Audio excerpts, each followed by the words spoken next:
Hello everyone, welcome to my channel. Today recipe రవ్వ uttapam. Morning ఇలా చేసి పెట్టండి, చాలా బాగుంటుంది. ప్రాసెస్ ఏంటో చూద్దాం. ఫస్ట్ స్టవ్ ఆన్ చేసి కడాయి పెట్టుకొని అది హీట్ అయ్యాక 1 కప్పు ఉప్మా రవ్వ వేసుకొని వేయించాలి. అది కలర్ చేంజ్ అవుతుంది అన్నప్పుడు స్టవ్ ఆఫ్ చేసేయాలి. 2 to 3 మినిట్స్ సరిపోతుంది.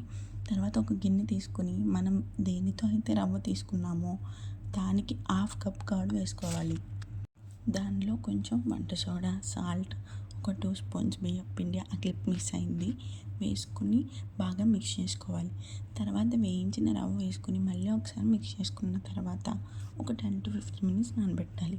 15 మినిట్స్ తర్వాత స్టవ్ ఆన్ చేసి పాన్ పెట్టుకొని లైట్గా ఆయిల్ వేసుకొని హీట్ అయ్యాక రెడీ చేసుకున్న పిండిని మళ్ళీ ఒకసారి మిక్స్ చేసి ఒక 2 గరిటెలు వేసుకొని దాని మీద ఆనియన్స్, మిర్చి, క్యారెట్ వేసుకొని లో ఫ్లేమ్లో ఒక 5 మినిట్స్ కుక్ చేస్తే కార్నర్లో గోల్డెన్ షేడ్ వచ్చాక తిప్పి ఒక 2 మినిట్స్ కుక్ చేస్తే మన వేడి వేడి రవ్వ ఊతప్పం రెడీ.